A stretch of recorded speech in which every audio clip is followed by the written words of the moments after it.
Bonjour et bienvenue à cette petite présentation consacrée à Ansible. Aujourd'hui, je vais vous expliquer ce qu'est cet outil. Je vais vous donner la définition. Ensuite, je vais vous présenter les produits qui existent sur le marché. Nous allons les comparer par rapport à Ansible. Et nous allons passer différents sujets. Et pour chaque sujet, je vais vous donner des exemples de cas concrets via des exercices.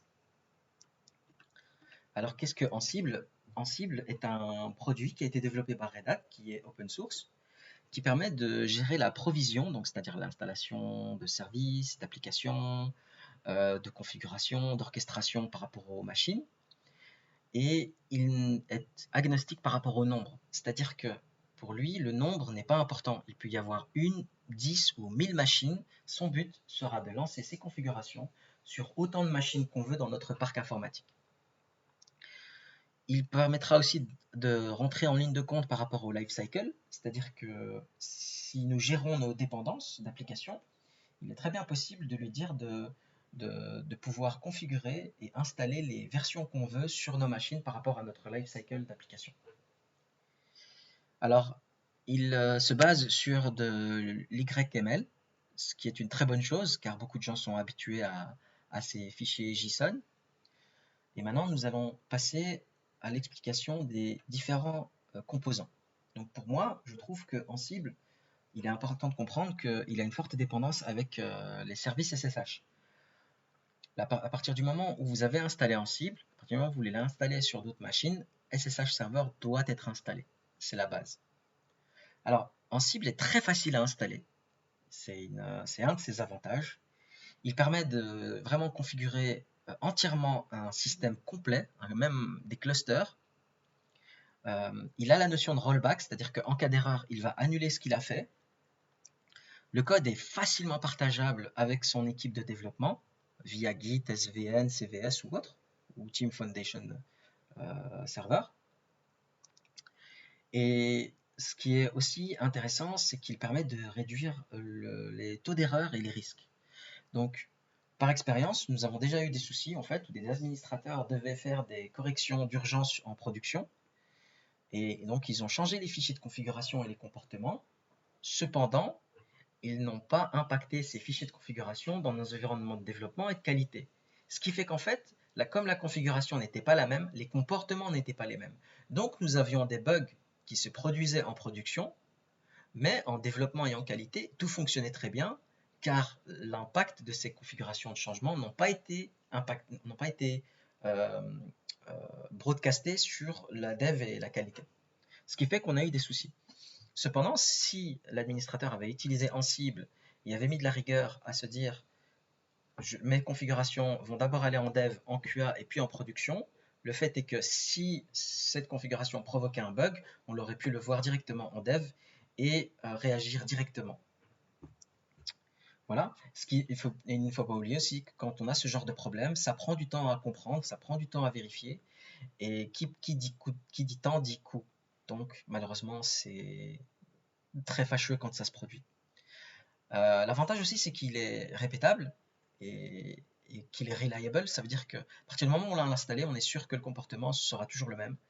Et il est répétable, donc on peut l'installer autant de fois qu'on veut sur les machines cibles.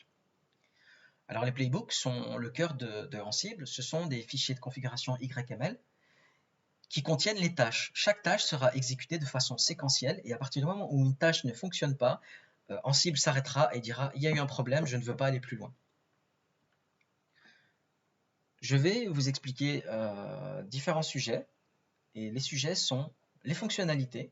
Nous allons voir toutes les fonctionnalités d'Ansible. Je vais vous montrer une comparaison par rapport aux produits du marché. Je vais vous montrer comment installer Ansible, comment le configurer, comment utiliser les lignes de commande, comment créer un playbook. Et pour cet exemple-là, j'ai un script shell que j'avais utilisé pour une installation de service dans un de mes topics précédents sur Kafka. J'avais installé Zabbix. Et donc là, maintenant, j'ai pris ce script shell et je l'ai converti en playbook Ansible. Je vais vous montrer comment on utilise des variables de différentes façons. Je vais aussi vous montrer comment utiliser la gestion des erreurs et que sont les handlers et à quoi sert-il. Je vais vous expliquer qu'est-ce que Ansible Galaxy et en dernier, comment s'occuper de la sécurité pour encrypter les données les plus sensibles. Alors, quelles sont les fonctionnalités principales de Ansible? Le premier, c'est ce qu'on appelle un mass deployer, c'est-à-dire que c'est un déployeur de masse. Il permet de pouvoir déployer des configurations, des services, des applications sur autant de machines qu'on veut. Ça peut être 1, 10 ou 1000, Ansible fera le travail. Il permet aussi de s'occuper de l'échelonnement. Donc, à partir du moment où on a un cluster et qu'on veut rajouter une machine à ce cluster, Ansible peut très bien nous aider à rajouter ce serveur dans le cluster. Ce qui fait que si 2 mois plus tard, on doit rajouter 10 autres machines dans le cluster, Ansible nous aidera à rajouter ces 10 autres machines de façon très facile. Il peut aussi s'occuper des migrations. Imaginez, vous avez un parc informatique et ces machines sont en fin de vie, fin de contrat ou que le hardware commence à être défaillant et vous vous dites voilà, moi j'ai 150 machines et je veux placer toutes ces configurations-là sur 150 nouvelles machines. Eh bien, il vous permettra de pouvoir faire le déplacement des applications, des configurations de ces vieilles machines à ces nouvelles machines-là. Dernier élément qui est très important, c'est que en cas d'erreur, il appelle la fonction runback et il annule les modifications qui ont été faites. Il revient sur son log et annule chaque élément. Ce qui fait qu'en fait, on ne doit pas s'occuper du nettoyage en cas d'erreur, ce qui est un point assez important. Alors, aujourd'hui, sur le marché, on peut trouver Puppet, qui est un peu plus vieux. Il y a Ansible, il y a Chef et il y a Salt. Alors, pour la comparaison, on voit qu'en fait, l'avantage pour moi d'Ansible, c'est qu'il ne doit être installé que sur la machine maître, celle qui va lancer les commandes. Il n'y a pas besoin d'installer Ansible sur son parc informatique. Donc, si vous avez 4000 machines, je trouve que c'est un bon point de ne pas devoir installer Ansible sur les 4000 machines, surtout qu'alors on ne doit pas gérer les versions et ainsi de suite. Tandis que sur les autres produits, Puppet, Salt et Chef, ils doivent être installés sur toutes les machines. Donc c'est assez rigoureux et donc il faut le faire sur toutes les machines. Donc ça c'est un bon point pour Ansible. Ansible se base sur ce qu'on appelle du push code, ce qui est pour moi un avantage par rapport à pull code. Alors push code c'est quoi? Lorsqu'on fait des modifications et qu'on a terminé ces modifications, on peut demander au Ansible Runner d'aller vérifier dans Git. Et donc, à chaque modification, il est possible de lui dire de lancer les scripts Ansible. Cependant, le pull code, c'est quoi? C'est que le pull, il doit aller vérifier, et donc souvent, on doit créer des fichiers de configuration ou des crons pour demander à l'outil d'aller vérifier toutes les X secondes, par exemple, si un code a été modifié, et ainsi, si le code a été modifié, de relancer une installation de configuration. Ce qui fait que le push est beaucoup plus confortable, mais attention que si vous faites un push code, évidemment, d'un code qui ne fonctionne pas, même dans le pull code, vous pourriez avoir des problèmes de configuration. Donc ceci, je trouve que le push code handler peut être très utile pour un environnement de développement pour les DevOps ou les administrateurs, même pour les développeurs. Alors l'avantage, et le seul qui a cet avantage, c'est Salt qui permet de faire du pull ou du push. Donc là, on peut le dire dans la configuration si on veut l'un ou l'autre.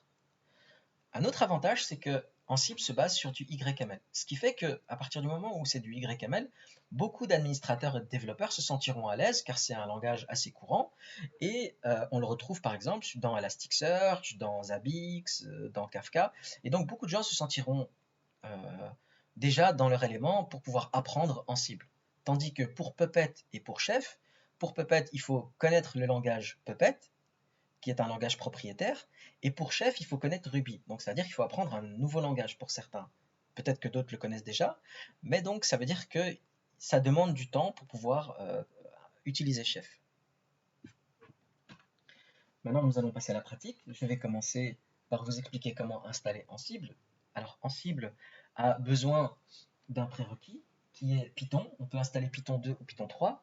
Ansible fera le travail de savoir c'est quelle version et s'adaptera en fonction d'eux.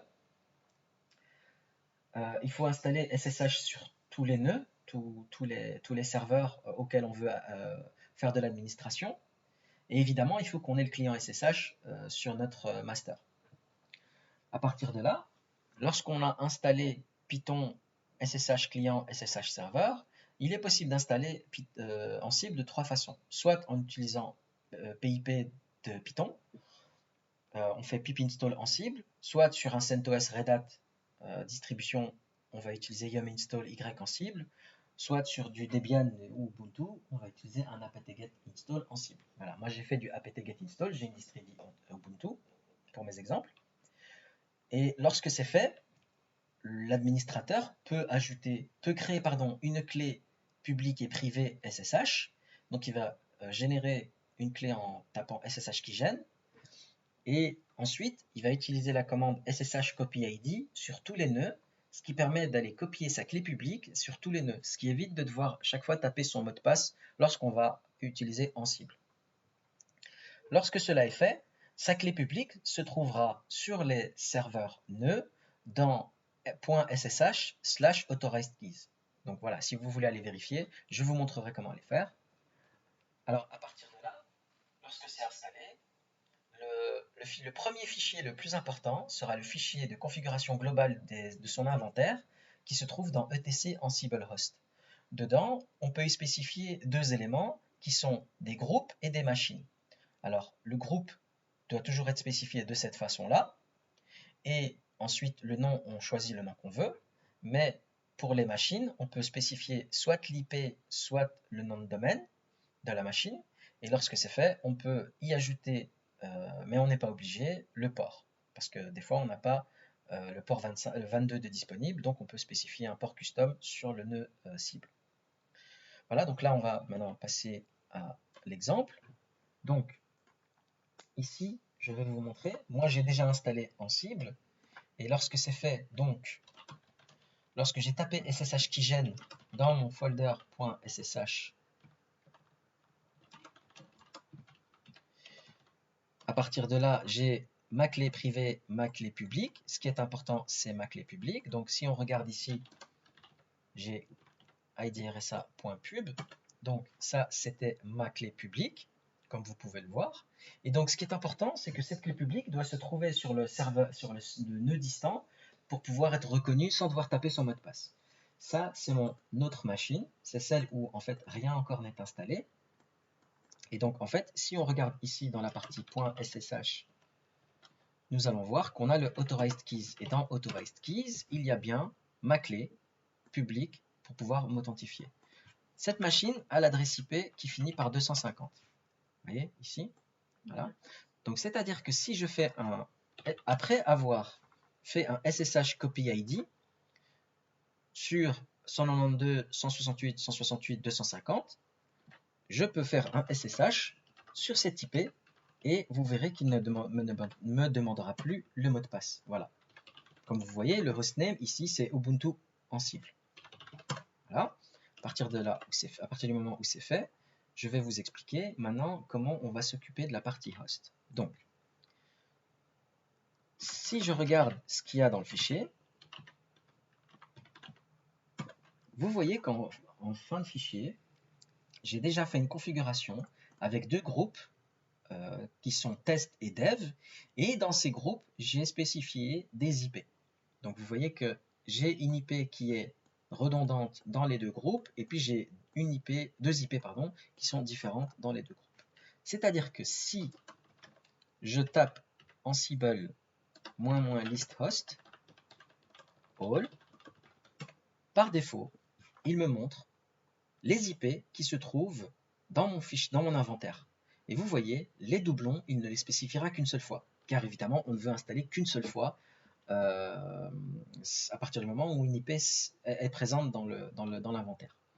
Si maintenant je spécifie un groupe, il ne me montrera les IP que du groupe. Comme vous voyez, ici dans test, j'ai 215. Donc si au final je tape test, vous verrez qu'il me spécifiera l'IP 215. C'est comme ça qu'on peut gérer son inventaire via des regroupements ou via des noms de machines. Maintenant, nous allons passer à la suite. Je vais vous expliquer comment on peut tweaker la configuration de son inventaire. Donc, ceci, je vous ai montré.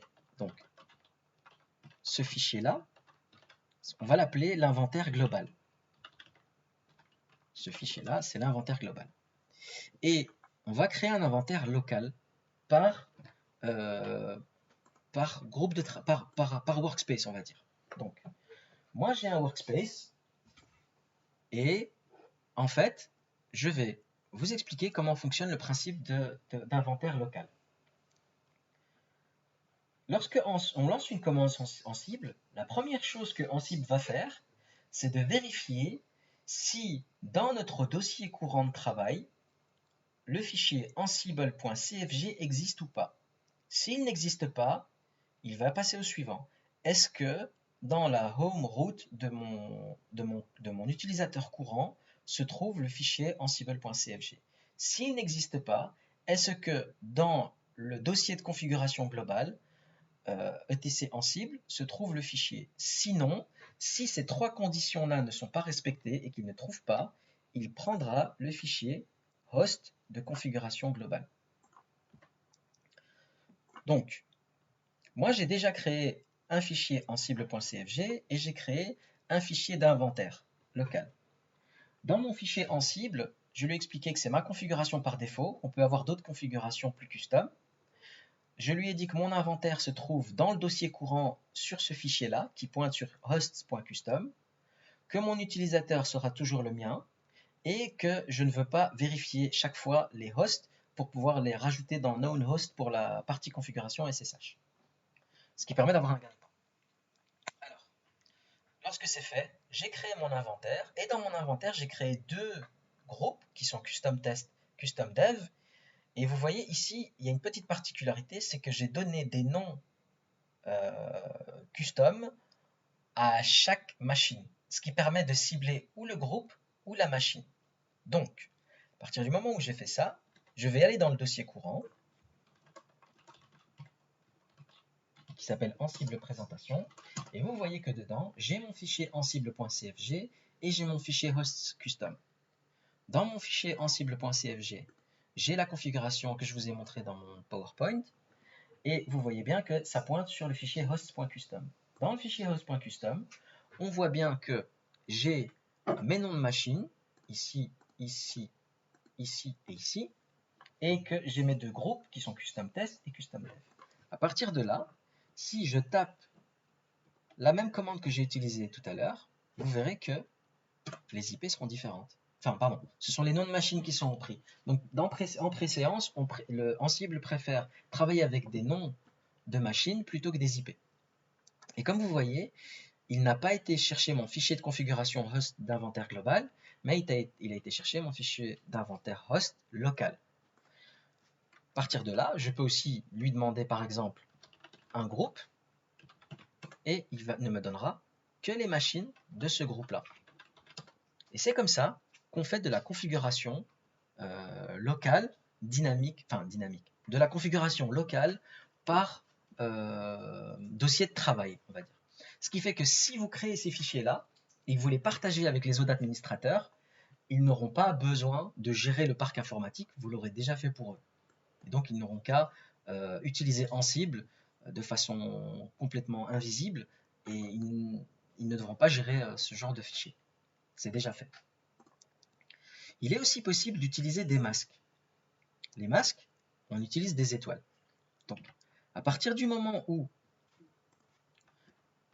je vais utiliser des noms de machines, si je mets custom test, il va me dire oui, j'ai bien trouvé custom test, il existe.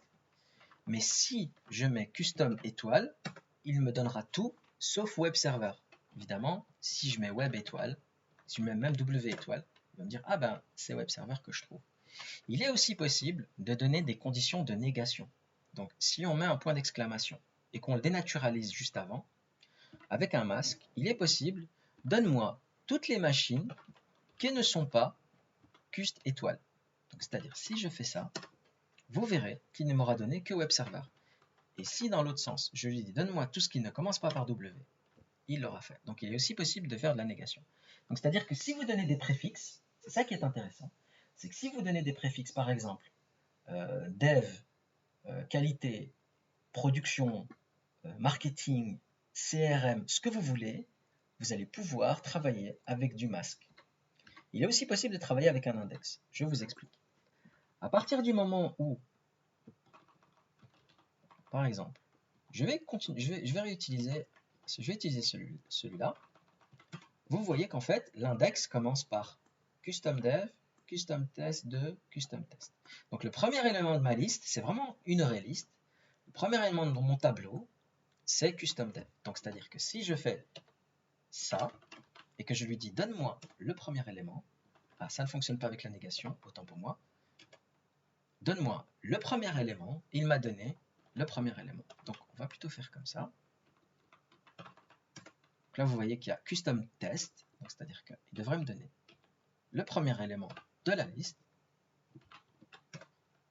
c'est custom dev. Ensuite le deuxième élément de la liste, c'est custom test 2, et le troisième élément, c'est custom test 3. Évidemment, si je demande quelque chose qui ne fait pas partie de la liste, il va me dire je ne trouve pas. Et c'est comme ça qu'on peut travailler avec de l'indexation. Faites attention que ça, c'est en fonction de l'élément qu'il a trouvé. Donc, vous voyez, comme il met dans une pile, c'est du LIFO, donc c'est le last in, first out. Donc, c'est-à-dire, comme c'est du LIFO, le dernier élément est en fait le premier qu'il a trouvé. Donc, c'est séquentiel. Donc, faites attention à ça. Donc, ce n'est pas celui-là le premier, ce sera celui-là le premier. Alors, je vais vous expliquer aussi les inventaires dynamiques. Ça, je trouve que c'est vachement intéressant. Donc là, je vous ai montré que mon inventaire, il est statique. Il a été géré de façon statique. Cependant, il est possible de créer des scripts SH. J'ai un script SH qui s'appelle dynamic-inv ici. Et dans le dynamic-inv, j'ai créé deux groupes. J'ai un groupe qui s'appelle groupe 1 et j'ai un groupe qui s'appelle groupe 2, comme vous pouvez voir. Donc, si je lance mon script en cible en lui spécifiant que mon inventaire c'est un script SH, il va trouver les groupes et il va pouvoir parser le JSON et il pourra filtrer mes machines par rapport à mes groupes. Donc, si je tape en cible et que je mets groupe 1, je lui dis mon inventaire c'est dynamic-inv et que je lui dis donne-moi la liste s'il te plaît, il va me dire j'ai trouvé dans ta liste l'IP 250 pour groupe 1. Évidemment, si je demande groupe 2, il va trouver 254. Il est possible de lui dire aussi all, donc là, tout ce qu'il trouve sera affiché. Et la particularité, c'est qu'à partir du moment où j'ai fait ça, si je fais groupe 1 et que je lui dis je veux juste faire un ping, à partir de là, on va plutôt faire un who am I,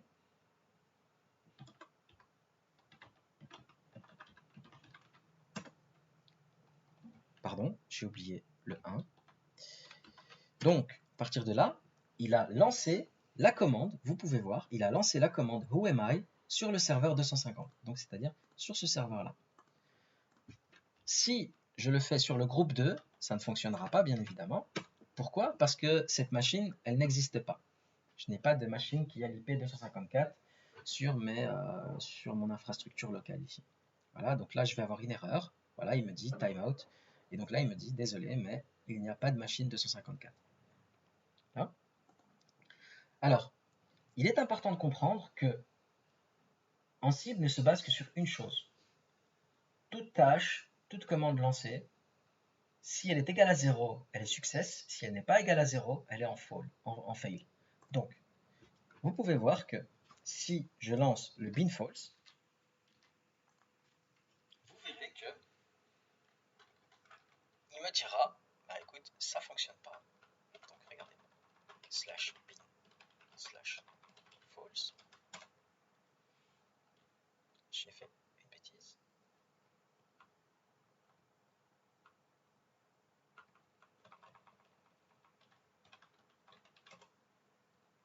J'ai fait une autre bêtise, bien sûr. J'ai oublié l'espace. Et donc, je vais faire le slash bin slash false. et vous verrez que, voilà, il me dit erreur. Pourquoi? Parce que le return code était différent de 0. Donc, gardez ça à l'esprit. Return code 0, c'est OK. Différent de 0, c'est une erreur. Il est aussi possible de pouvoir lancer ces commandes sur différents groupes en les séparant par des 2 points. Voilà, comme ça vous savez. Alors là, maintenant, je vais vous expliquer ce qu'est un playbook. Donc, comme je vous ai dit, le playbook permet de lancer des tâches. Dans ce lien, vous allez voir que le playbook permet de gérer différents modules. Qu'est-ce que les modules? Les modules, ce sont des éléments qui permettent de gérer les fonctionnalités qu'on a besoin. Donc, tout cela, ce sont des modules. Donc, on peut voir que dedans, on va bien avoir le module ping dedans. Voilà. Donc celui-là, c'est le module ping qui ne fera qu'un ping, tout simplement. On a le module commande qui permet de lancer n'importe quelle ligne de commande. À la lettre C, on a le module commande. Donc là, vous avez une pléthore de modules disponibles, utilisables, autant en ligne de commande en cible que dans le playbook. Et donc commande doit se trouver ici, voilà. Donc celui-là permet de lancer des commandes et il accepte tous ces paramètres en entrée. Vous voyez?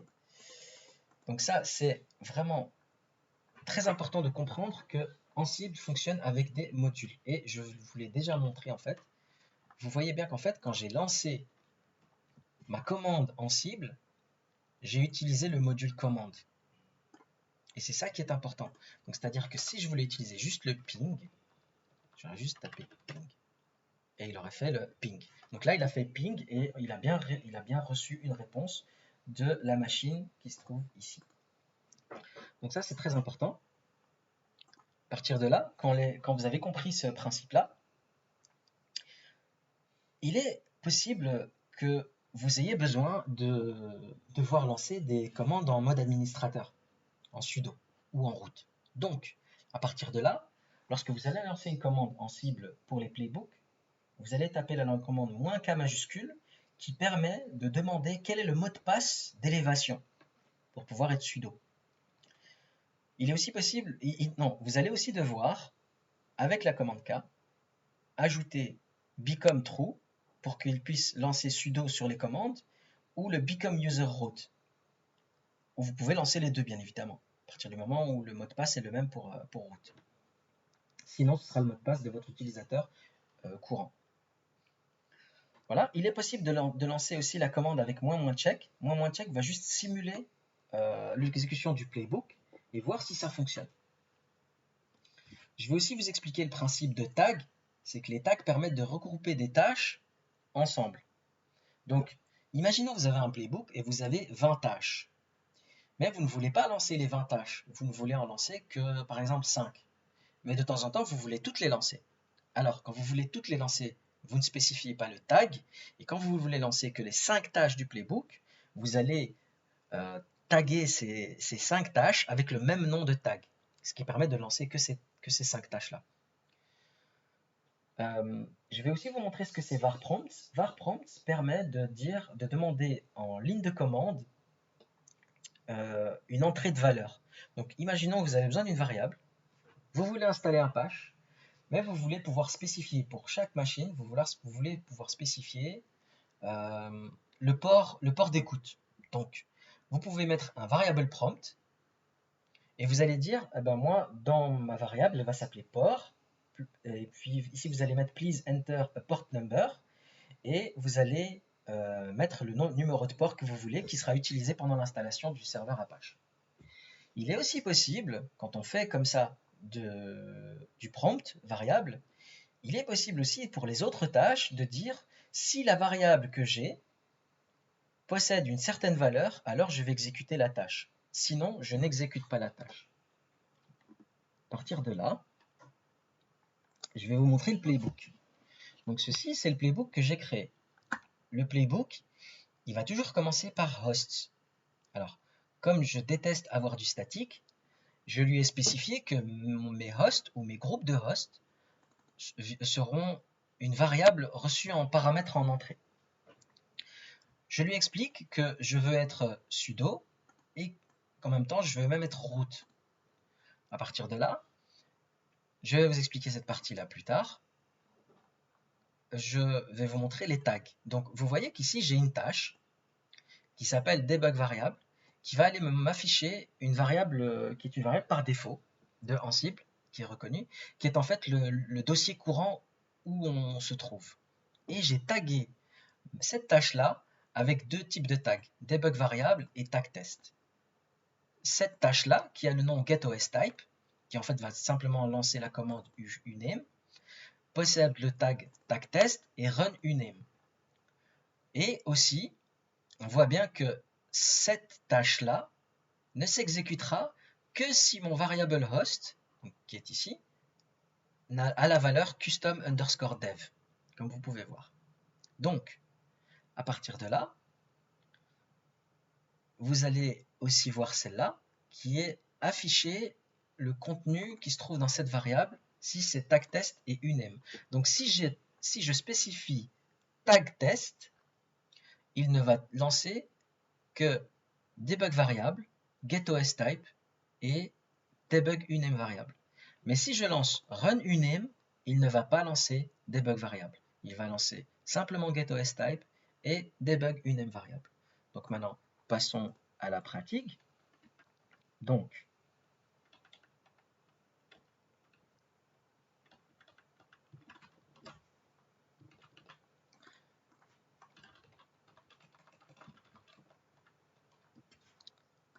je copie ma ligne de commande et je vais vous l'expliquer.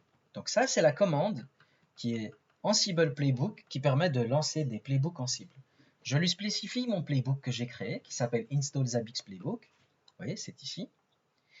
Et je lui ai spécifié le tag test qui est juste ici.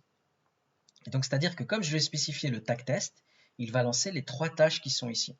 Et comme je vous ai expliqué, moi, comme j'aime bien que ce soit dynamique, je lui ai dit que ma variable host, elle est reçue en paramètre additionnel et que c'est custom dev. Et comme c'est custom dev, il va lancer getOSType.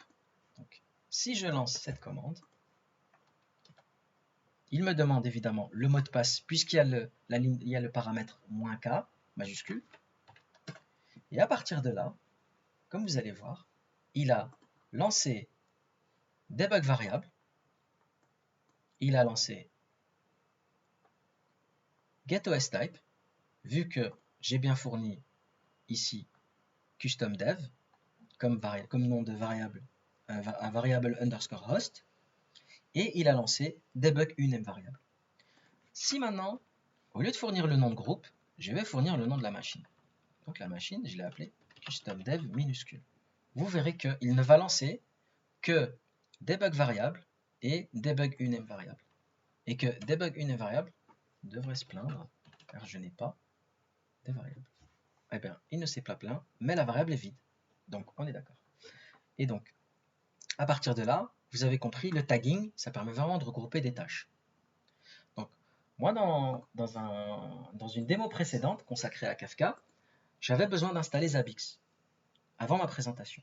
Donc, j'avais créé ce script qui permet d'installer Zabbix à souhait. Cependant, je devais prendre en compte le fait que je devais nettoyer à chaque fois mes installations si j'avais un problème. Donc, pour ne pas devoir faire ça, Ansible le fera à ma place s'il y a un problème. Ensuite, j'ai installé les composants qui sont des prérequis à Zabbix. J'ai ensuite téléchargé le fichier Debian, le fichier .deb. J'ai fait l'installation.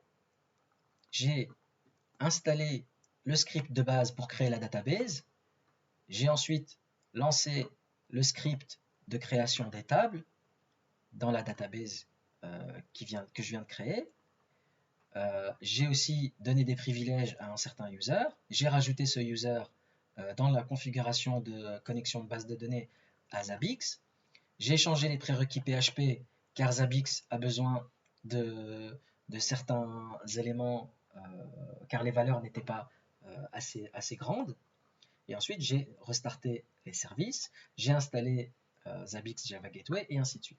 Donc, vous voyez, ceci est un script, et donc c'est-à-dire que si je voulais l'installer sur différentes machines, je devais chaque fois lancer un SSH et taper la ligne de commande en SSH pour pouvoir l'installer sur différentes machines et faire une boucle, faire un loop. Plutôt que de faire ça, ici j'ai créé mon script en cible, et donc dans mon script en cible, j'ai repris les éléments pour pouvoir installer Zabbix. C'est-à-dire, vous allez voir, ici, si je lance ma page web, je prépare déjà le script. Voilà. Donc, ici, vous voyez que si je veux lancer le serveur 250, vous voyez qu'il n'y a pas de serveur Apache et il n'y a pas de Zabbix installé. C'est bien cette machine-là, la 250. Maintenant, à partir de là, comme vous avez vu que ça ne fonctionne pas, vu que ce n'est pas encore installé, je vais vous expliquer le script. Donc ici, j'ai installé Apache, j'ai installé MySQL Server, j'ai installé les éléments PHP. J'ai fait la même chose. Donc, vous voyez, ici, j'ai expliqué que j'ai fait d'abord un clean package. Donc, j'ai demandé le module apt, et pour le module apt, je lui ai dit désinstalle-moi tous ces éléments s'ils existent. En fait, dans le module apt, on a le paramètre state, et le paramètre state peut avoir présent, absent.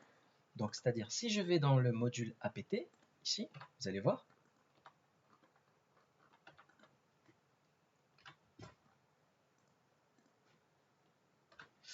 vous allez voir qu'ici, si je vais dans apt, voilà, il accepte le paramètre state et il a absent, latest, présent. Présent, c'est le par défaut, si on ne le spécifie pas. Fixed. Fixed, on peut spécifier une certaine version. Et build dependencies, c'est-à-dire rajoute-moi toutes les dépendances. Donc, à partir de là, moi je lui ai dit absent, c'est-à-dire qu'avec absent, il va désinstaller les éléments. Et je lui ai demandé un purge en même temps. Retire-moi les fichiers de configuration. À partir de là, je lui ai demandé d'installer MySQL. Et comme vous pouvez voir, j'ai pas utilisé apt, j'ai utilisé package. Je préfère utiliser package que apt. Je vais vous expliquer pourquoi. Je vous ai montré dans le script, dans ma présentation PowerPoint, c'est que si vous vouliez installer en cible, si vous étiez sur du CentOS Red Hat, vous devez utiliser Yum. Si vous étiez sur de Debian Ubuntu, vous pouvez utiliser apt-get. Et si vous vouliez installer sur les deux en même temps, vous deviez d'abord mettre Python, et puis avec Python, vous pouvez faire pip install en cible.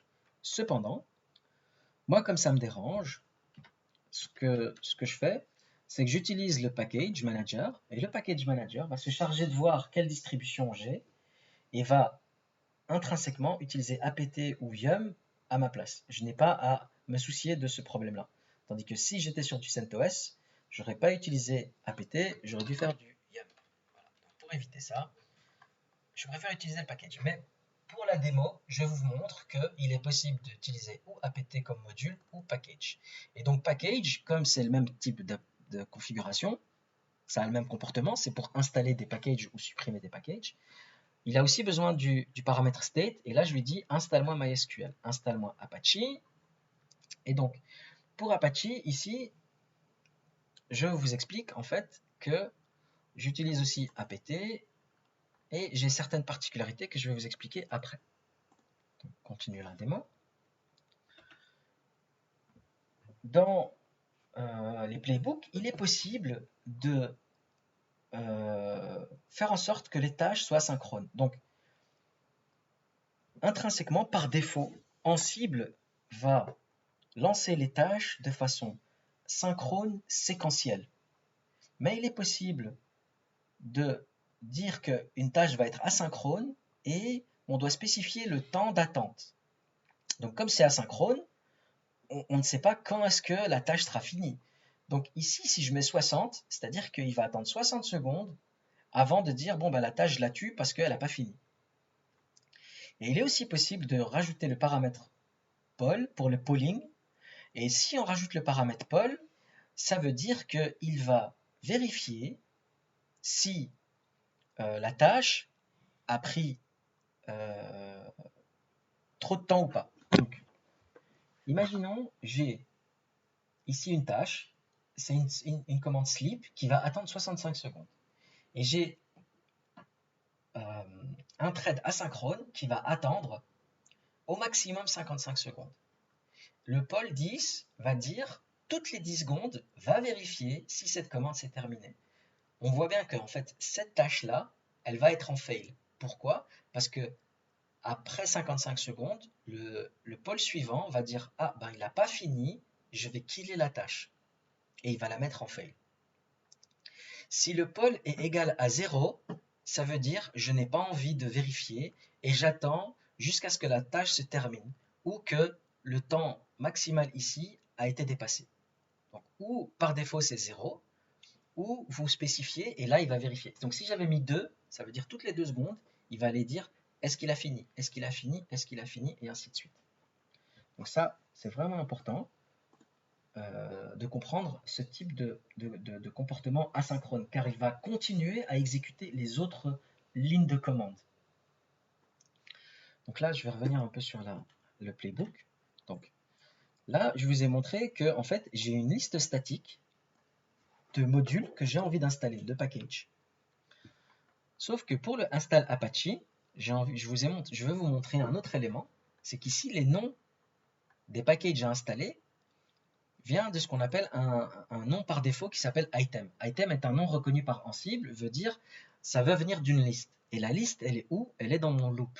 Donc ça veut dire que ça va boucler sur tous les éléments de ma liste qui se trouvent ici, et il va les parcourir et les installer. Donc si je rajoute encore un élément ici, donc si par exemple je mettais netData, par exemple, eh bien il installerait 3 éléments dans la tâche install Apache 2. À partir de là, il loop.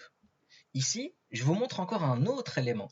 Donc ici, c'est un loop sur une liste statique qui est à la dure sur, le playbook. Ici, la liste des éléments vient d'une variable. La variable, d'où elle vient? Elle n'est pas spécifiée dans mes variables de base. Donc ici, moi, dans mon playbook, vous voyez que je n'ai que 2 variables. J'ai un simple exemple. Donc ici, c'est juste une chaîne de caractères. Et ici, ma deuxième variable, c'est un nom de fichier. Mais comme vous pouvez voir, j'ai un var files. Et ici, je peux spécifier les fichiers qui possèdent eux-mêmes des variables avec des valeurs ou des listes. Donc si je vais dans var list, vous verrez qu'ici, il y a ma PHP list. Et dans ma PHP list, j'ai tous mes éléments. Donc j'en ai 1, 2, 3, 4, 5, 6 et 7. J'en ai 7.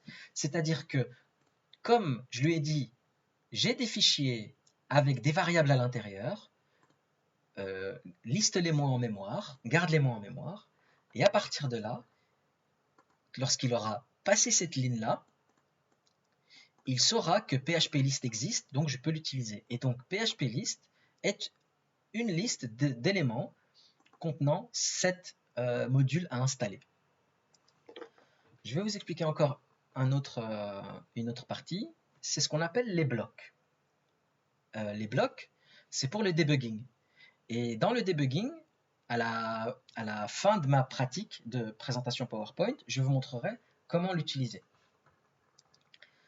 Ici, je vous montre que j'utilise le module getURL, qui en fait est un wget. Le wget, qu'est-ce qu'il va faire? Il va télécharger à partir d'une certaine URL un fichier. Et en fait, je veux le placer où? Je veux le placer à la home de la machine distante, et je lui ai donné un nom de fichier. Et ce nom de fichier-là, c'est le nom de fichier que j'ai mis ici. À partir de là, lorsque c'est fait, j'ai utilisé apt install le debfile, comme j'ai fait ici. Vous voyez, j'ai fait un dpkg-i. Donc ici, le apt install debfile, c'est la même chose que le dpkg-i du debfile. À partir de là, je refais un update pour être sûr d'avoir les bonnes dernières dépendances pour ce debfile. Et je fais un install Zabbix, comme ici. Ici, j'ai installé Zabbix Server MySQL, Frontend PHP et Agent. Donc, je les ai installés ici, avec le package module. Je suis allé ensuite dans Apache Sites Available et j'ai changé la route des fichiers web pour lui dire que ma route, ça sera USR share. Donc ici, qu'est-ce que j'ai utilisé? J'ai utilisé le module replace. Le module replace, c'est comme un sed-i. Vous voyez le sed-i ici? Donc ici, j'ai un sed-i qui va prendre la regex ici, qui va dire le var HTML, remplace-le-moi par USR share. C'est la même chose. C'est-à-dire qu'ici, j'ai fait un replace, mais la particularité, c'est que le replace a le paramètre backup, c'est-à-dire qu'avant chaque modification, il va sauvegarder le fichier. Ce que je trouve très important, car si on a fait une bêtise, on peut toujours faire un rollback grâce à ce fichier-là. Ensuite, qu'est-ce que j'ai fait? J'ai un fichier SQL qui s'appelle zabbix.sql, et dedans, en fait, il y a le script ici d'installation. Je l'ai copié depuis mon playbook, ici, en cible. Vous voyez, il est là. Donc, depuis mon playbook d'installation, je lui ai dit, va l'installer à la route home de mon user du serveur distant. Donne-lui un chmod 755 et il est aussi possible de changer le shown, le change owner si on veut. Et ensuite, exécute-moi le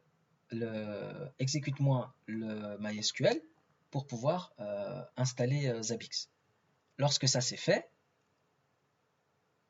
on va continuer et donc j'affiche le fichier SQL pour la création des tables. Donc celui-là va créer la DB, celui-là va créer les tables. À partir de là, lorsque vous voyez ici, j'ai fait un sed-i et un sed-a, donc j'ai rajouté ces paramètres-là dans mon fichier de configuration. Plutôt que de faire ça, j'ai utilisé le replace et le line in file pour pouvoir rajouter les éléments dans mon fichier de configuration. Cette partie-là, qui est du replace, je l'ai utilisée ici, et donc cette partie-là fera un replace du fichier PHP. Lorsque ça c'est fait, j'ai restarté mes éléments. J'expliquerai la partie handler après dans mon playbook, et après on passera à la partie pratique. Donc, ici, j'explique un peu la délégation. Qu'est-ce que la délégation? La délégation, ça permet de dire qu'on veut qu'une tâche ne s'exécute chaque fois que sur la même machine et pas la machine distante.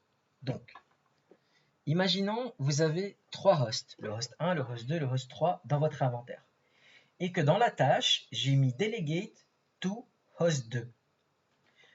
Ça veut dire que lorsqu'il va passer dans host 1, il ne va pas lancer la tâche dans host 1 comme ce qui devrait être fait par défaut, mais il va la lancer dans host 2. Quand il va passer dans host 2, il va lancer la tâche dans host 2, et quand il va passer dans host 3, il va lancer la tâche dans host 2. Ça, c'est la délégation. Je délègue à une autre machine une certaine exécution.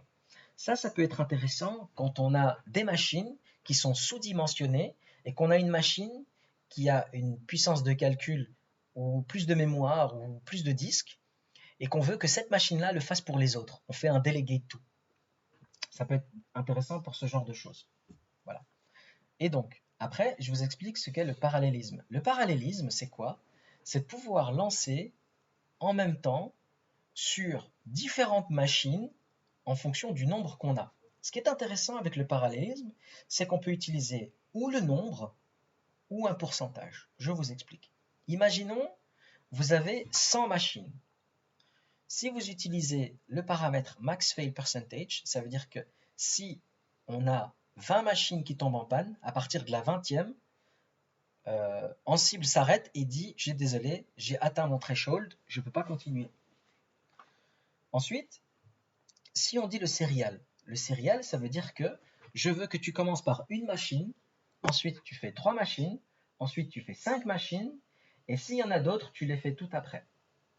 Ou on peut dire, je veux que tu commences par les 10 premières, je veux que tu fasses les 25% suivants, je veux que tu fasses les 45% suivants, et s'il y en a encore, eh ben, tu continueras avec les dernières.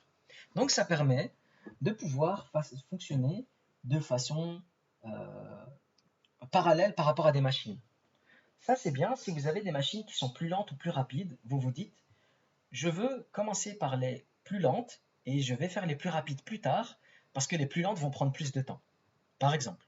Donc, à vous de trouver un cas concret et de vous dire, ça c'est intéressant. Mais ce qui est le plus intéressant, c'est le max fail. Quand vous avez un cluster Et comme j'ai expliqué dans une démo précédente, si vous voulez éviter le split brain et si vous voulez respecter votre quorum, le max fail percentage est la bonne chose à faire.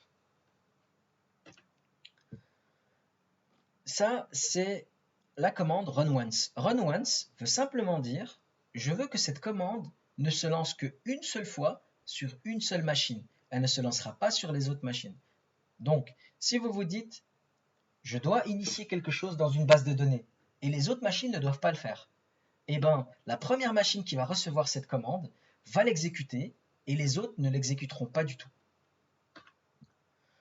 Donc là, je vous ai expliqué le principe de variables. Comme je vous ai montré, j'avais des variables. Elles peuvent venir d'un fichier et elles peuvent venir aussi des paramètres de ligne de commande. Donc, comme vous avez vu, ici, j'avais la variable host qui contenait mon groupe et j'ai mes variables statiques et je vous ai aussi montré les variables qui viennent des fichiers. Donc ça, c'est important. Et si vous vous dites, mais quelles sont mes variables par défaut, vous pouvez utiliser ansible-m setup, le module setup hostname. Donc, si je fais ici, si je fais ansible-m setup custom dev, ceci me donnera toutes les variables par défaut que je peux utiliser dans mon script Ansible entre double accolade. Donc, normalement, là-dedans, je devrais même avoir la variable que j'ai utilisée, vous savez, au début, qui est le playbook_dir. Donc, c'est-à-dire, si je fais playbook, ça c'est une variable par défaut qui fait partie de Ansible. Ça, ce sont toutes les variables par défaut utilisées pour cette machine-là. Donc, mais toutes ces variables peuvent être utilisées de façon standard dans vos scripts. Et donc là, ça peut être le CPU, ça peut être par rapport au CPU, ça peut être par rapport à la mémoire, ça peut être énormément de choses. Imaginons vous vous dites, si j'ai pas assez de mémoire, je n'installe pas ces packages-là, je les installerai sur une autre machine. Vous pouvez mettre une condition avec when Ansible même total MB, ou pardon, pas Ansible, mais si la mémoire totale de l'OS est supérieure, utilisée est supérieure à 4 Go et que j'en ai que 6, je m'arrête là, il va passer au suivant. Et il va voir si cette machine-là, et ça peut tomber en fail même. Donc vous dites, s'il y a ça, je fais un fail. Et s'il y a un fail, vous vous arrêtez. Donc il y a moyen d'aller beaucoup plus loin par rapport à ça, par rapport aux variables. Donc, ça c'est par rapport aux variables. Les services handlers, qu'est-ce que c'est? C'est quelque chose de très utile. Donc, le handler va aller vérifier si tout s'est bien passé par rapport à certaines tâches, et si ça s'est bien passé, il va lancer les tâches qui font partie de son handler. Le error management, il a plusieurs fonctionnalités. Il y a le change status qui dit qu'on ne veut pas changer. Donc, vous savez, si je fais un système CTL, status, pour voir si un service est démarré, pour Ansible, le service, la tâche a changé. Mais pour moi, si c'est juste démarré, ça n'a pas changé. Mais si je ne veux pas être encombré de ça, je vais dire que pour cette tâche-là, je ne veux pas savoir s'il y a des changements. Donc, c'est-à-dire que dans le résultat d'exécution, je vais vous montrer, quand vous avez fini d'exécuter des tâches, il vous explique ce qui a changé, ce qui a été fait et ce qui n'a pas été fait. Donc, regardez. Si je reprends ça, par exemple, il va exécuter certaines. Voilà. Donc là, il me dit, j'ai exécuté 3 tâches et il n'y en a aucune qui ont été changées. Il n'y en a aucune qui n'était pas atteignable et aucune qui était en erreur. Et il y en a une qui a été skippée. Pourquoi? Parce que la condition n'était pas respectée ici. Voilà. Donc, cependant, ici, dans uname, j'ai mis change when false. Si je mets true, vous verrez qu'il va me dire que uname m'a donné un changement d'état alors que la machine, elle a toujours le même type d'OS. Vous voyez? Donc, c'est ça qui, évidemment, je dois l'exécuter. Donc, je dois mettre custom dev en majuscule pour pouvoir être exécuté. Et donc là, vous verrez que j'aurai unchanged. Voilà. Pourquoi ça a été changé? C'est parce que uname dit, je te donne l'état de la machine, je te dis c'est quelle distribution, mais pour moi c'est un changement d'état. Alors que non, la machine sera toujours Linux et restera Linux. Donc ça me dérange de l'avoir unchanged, parce que si j'ai un changement, et peut-être que je ne suis pas censé avoir un changement, je vais stresser et je vais me dire mais qu'est-ce qui s'est passé sur la machine? Tandis que si vous mettez when false, il va me dire ben non, il n'y a pas eu de changement, tout s'est bien passé. Voilà. Mais je veux quand même avoir l'information. Donc je veux quand même lire le résultat.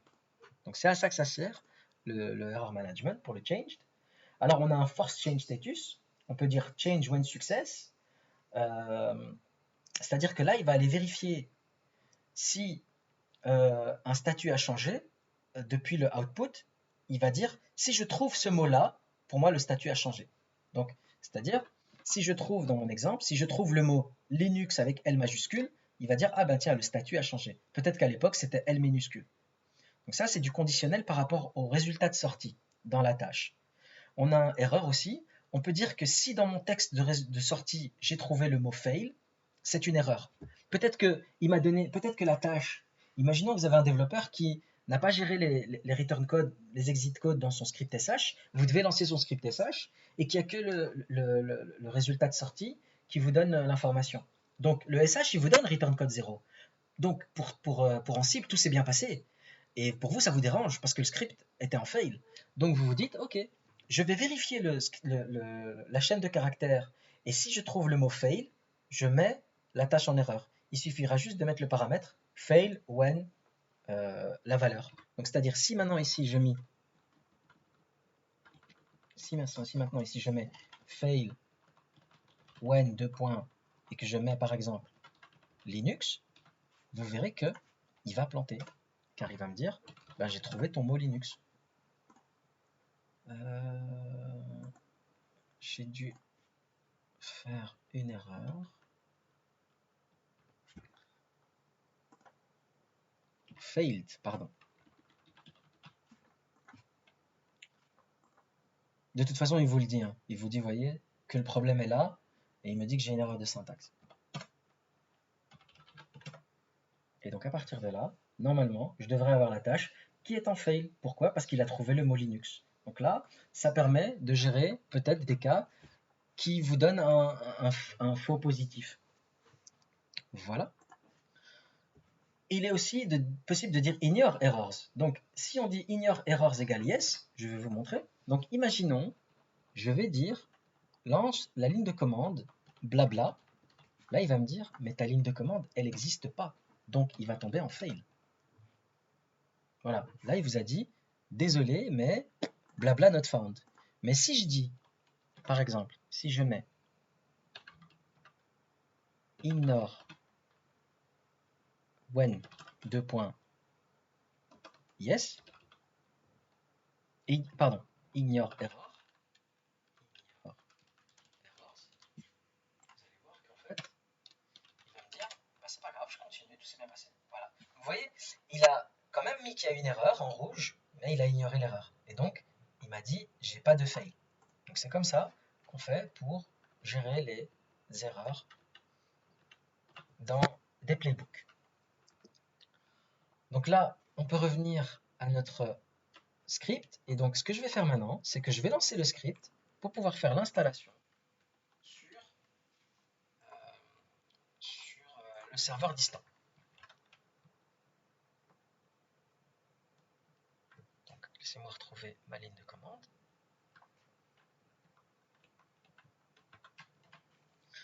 J'ai oublié aussi de vous présenter un autre élément, c'est que je fais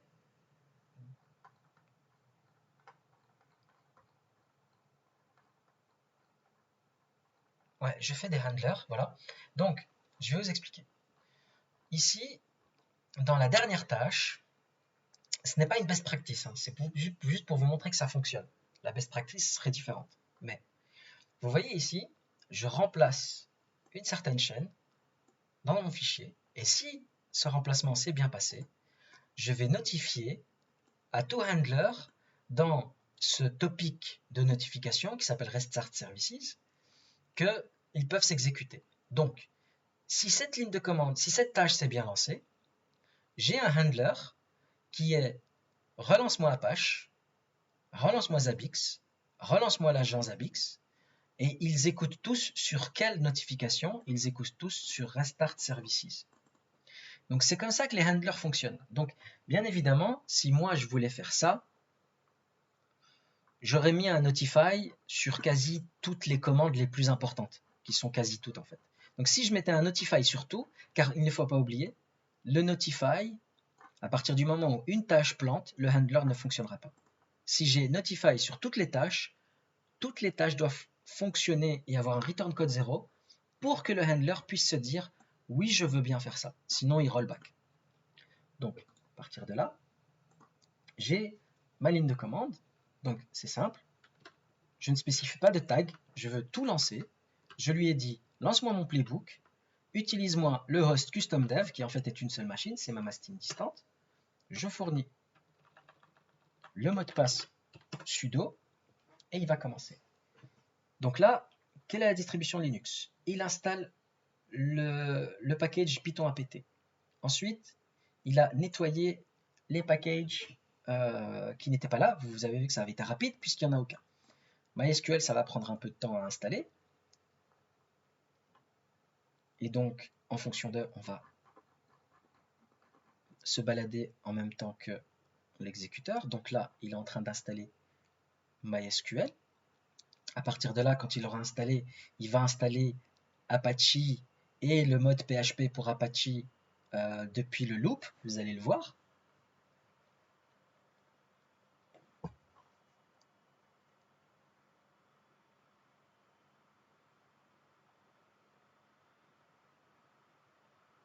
Ça prend un peu de temps, désolé. Donc, à la limite, on peut continuer peut-être la présentation. Alors là, je vais vous expliquer Ansible Galaxy. Ansible Galaxy, c'est quoi? C'est un hub, c'est un sorte de repo Git qui permet de partager des playbooks que vous aurez créés. Sauf que Ansible Galaxy a un certain format standard de structure. Donc, quand vous allez sur le site Ansible Galaxy, il va regrouper vos installations en fonction, en fonction des utilités que vous avez besoin. Et donc, ici, si je voulais installer un type système, j'irai dans système. Si vous voulez installer des applications de développement, vous iriez dans développement, et ainsi de suite. Si vous voulez installer MySQL, ou Spark, ou HB, ce que vous voulez, vous iriez dans database, et vous aurez des contributions d'administrateurs ou de développeurs qui ont créé leur propre rôle Ansible Galaxy. Et donc, vous pourriez les télécharger et les installer. Vous pouvez aussi vous les créer vous-même. Et donc, pour pouvoir créer vous-même votre Ansible Galaxy, la première chose à faire, c'est taper Ansible Galaxy init et le pass de destination où vous aurez les fichiers de base. C'est ce que je vais faire juste après l'exemple. Donc, je reviens dans mon script parce qu'il est en train de l'installer, il a été un peu plus loin. Je reviens en haut. Vous voyez qu'en fait, il a installé MySQL et il a dit il y a eu un changement, j'ai installé MySQL. Ensuite, il est venu ici dans la boucle et il a installé les deux packages Apache 2 et la librairie PHP pour Apache 2 ici. Ensuite, il est parti installer les éléments PHP et le langage PHP depuis le var files que j'avais, qui se trouve ici, varlist. Vous voyez qu'il y a eu PHP, mbstring, GD, XML, BCMat, LDAP et MySQL. Et donc à partir de là, lorsque ça a été installé, ça vient de la liste qui se trouve ici. Ensuite, je lui ai dit démarre-moi MySQL, il l'a démarré. Démarre-moi Apache, il l'a démarré. Télécharge-moi le fichier, il l'a téléchargé. Fais-moi le dpkg avec le apt-deb ici. Ensuite, il a fait un update. Ensuite, il a installé Zabbix. Donc, on est ici. Voilà, il a installé Zabbix. Ensuite, il a remplacé ici la route webfolder dans 00conf défaut. Ensuite, il a créé la base de données. Ensuite, il a créé les tables pour la database. Il a rajouté dbhost, dbname, dbpassword, dbport pour MySQL, pour Zabbix. Il a changé les fichiers de configuration PHP. Et il a restarté. Et comme tout s'est bien passé, Le handler a dit OK, tout s'est bien passé. J'ai restarté. Apache, Zabbix Server, Zabbix Agent. On est content, tout est installé. Donc c'est-à-dire que si je vais vérifier par exemple le PHP ini, vous verrez que les valeurs ont été modifiées. Donc si je viens ici sur l'autre serveur et que je fais un cat, je vais plutôt faire un anneau du fichier, pardon, voilà, du fichier PHP ini, vous verrez que le time zone aura bien été modifié.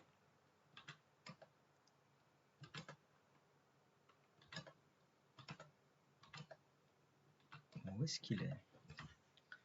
Donc c'est point time zone. W point time zone. Vous verrez bien que ça a bien été remplacé par Europe Amsterdam. Donc vous voyez bien que le sed, le replace a bien fonctionné, et ainsi de suite. Le max input time, il doit avoir 300. Donc si je fais find max input time, il a bien 300. Donc mes replaces ont bien fonctionné. Donc à partir de là, vu que ça a été fait, normalement le fichier Apache 00conf devrait avoir la route vers Zabbix. C'est-à-dire que si je copie ceci, si mon replace a bien fonctionné, vous allez voir que j'ai bien usr share Zabbix, donc bien les fichiers PHP de Zabbix. De ce fait, si je lance la page web, vous verrez que Zabbix a bien été installé. J'ai converti mon script shell en playbook en cible. Je suis content, j'ai fait ce qu'il fallait. Et donc, j'ai une configuration où je pourrais installer Zabbix sur autant de machines que je veux. Je reviens sur Ansible Galaxy. Donc, je vous ai expliqué qu'il était possible d'utiliser le init. Je vais le faire avec vous juste après. Et donc, là, vous pouvez créer un fichier qui s'appelle, par exemple, test.yml à la route, ou vous pouvez l'appeler comme vous voulez. Vous lui donnez un nom, et vous faites include pass, et vous lui donnez le pass qui est le playbook, qui include le pass où il y a qui est votre Ansible Galaxy route ici. Et si vous faites Ansible Playbook le YML, et ben vous allez lancer votre Galaxy, vous aurez mis toute votre configuration. Donc, si je suis ici et que je tape Ansible Galaxy init et que dans mon dossier roles, j'en ai déjà créé un précédemment, je vais l'appeler /Ansible présentation. Regardez.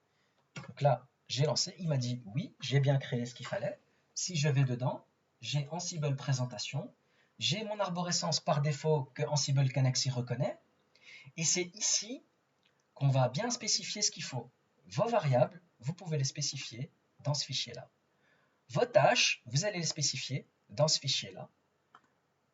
Vos fichiers, vous allez à copier, vous allez les spécifier dans ce fichier-là. Et ainsi de suite. Les handlers, vous allez les spécifier dans ce fichier-là. Et donc, c'est-à-dire que comme tout a été bien classifié de façon propre, si vous créez un YML et que vous dites que la route de mon YML, vous allez créer un fichier YML ici, par exemple, vous créez un nouveau fichier, donc je crée un nouveau fichier, je vais simplement lui dire -host, vous lui dites un host, par exemple custom dev. Attendez, j'ai oublié. Donc en cible, ça commence toujours par 3 mois. Et puis vous mettez .host, 2 points, custom dev. Et puis vous mettez tasks, 2 points. Vous dites que le nom, c'est, par exemple, vous dites que c'est Ansible présentation. Et à partir de là, vous lui dites qu'on fait un include underscore role, puisque ceci est un rôle en fait. Et puis vous mettez name, 2 points, et vous mettez /, par exemple. Vous pouvez très bien mettre le pass complet, d'accord? Vous pouvez mettre par exemple ça. On va faire c'est comme ça. Et donc vous dites que c'est à la route de mon fichier et je vais l'appeler par exemple execute.yml. Voilà, donc là, comme dans ma démo, j'ai fait ça. Si je fais Ansible playbook le pass / execute.yml, il va lancer mon playbook, enfin, en fait, toute ma configuration custom, mais évidemment là, elle est vide, donc il n'y a rien, donc il ne va rien se passer. Donc, c'est comme ça qu'on utilise Ansible Galaxy. Et si on crée un compte sur Ansible Galaxy, on peut partager ces informations, ou plutôt ces playbooks de travail avec la communauté. Donc, si vous venez ici, je vais vous montrer. Et donc, à partir de là, si je vais dans Database, vous allez avoir, par exemple, tiens, ici, vous allez avoir du MongoDB. Je peux télécharger si je fais ça, je télécharge son projet chez moi et je peux l'utiliser et installer MongoDB. Donc, ça va vous donner un gain de temps énorme car ils auront déjà standardisé les choses et ça va vraiment vous aider pour pouvoir avancer dans la configuration et vous n'êtes pas obligé de réinventer la roue. La sécurité, c'est le dernier topic, très important. Donc, je vais vous montrer. Il est important des fois de pouvoir sécuriser ces informations. Donc, pour pouvoir le faire, on va utiliser ce qu'on appelle le Ansible Vault. Il va, via l'algorithme AES, encrypter un fichier avec un password qu'on aura créé nous-mêmes. Et à partir de là, on peut spécifier ce fichier dans le playbook. Donc, si moi, par exemple, dans ma VM, je tape ici Ansible Vault, create, je vais l'appeler secretinfo.yml. La première chose qu'il va me dire, c'est quel est votre mot de passe. Je donne un mot de passe, je confirme le mot de passe. Voilà, c'est ce que j'ai dit ici. Mettez 2 fois votre mot de passe. Tapez vos données sensibles. Data, vous mettez data égale test. N'oubliez pas qu'il utilise votre éditeur par défaut. Donc là, c'est VI. Et puis je vais mettre data2 égale test2. Puis vous sauvez. Si vous vous affichez le fichier, vous voyez bien qu'il est protégé via du AES 256 bits. Et donc à partir de là, si vous voulez l'utiliser, vous allez utiliser varfiles. Et donc ici, vous allez pouvoir lancer ça et vous allez mettre votre fichier. Donc regardez, si je viens ici et que ce fichier-là, je vais plutôt le mettre avec les... Non, ça va. Je suis ici, dans mon playbook. Et donc en fait, je vais plutôt copier le fichier secret dans le playbook. Voilà, comme ça il se trouve avec mon fichier en cible. Et donc ici, je rajoute le fichier.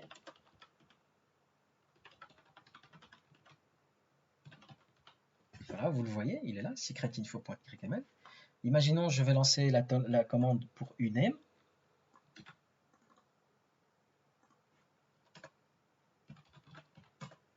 Voilà, là vous avez un problème. Pourquoi? Parce qu'il vous dit, ok, c'est bien beau de m'avoir donné un fichier en paramètre dans mon varfiles, sauf que ce fichier il est protégé. Ça, c'est cette métadonnée qui le lui dit. La métadonnée ici dit, ok, mais j'ai besoin d'un password.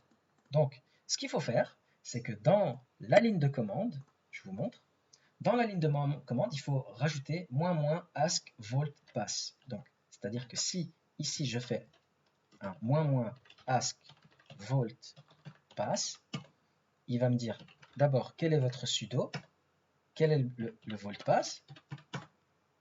Voilà. Et donc, là, variable files, mais côté. Ouais, donc j'ai mal créé le fichier, mais vous avez vu qu'il a pu le décrypter. Donc, j'ai pas créé le fichier comme il faut, mais là vous avez vu que ça fonctionne. Donc, j'ai pu encrypter et décrypter des données sensibles que vous allez mettre. Donc, ça peut être des passwords de base de données, ça peut être des informations hyper sensibles. Et donc, c'est comme ça qu'on va sécuriser ces données, mais qu'on va pouvoir les partager quand même avec son équipe de développement. Voilà. Donc, à partir de là, moi j'ai terminé. J'espère que ça vous aura plu et je vous dis à bientôt pour une prochaine vidéo.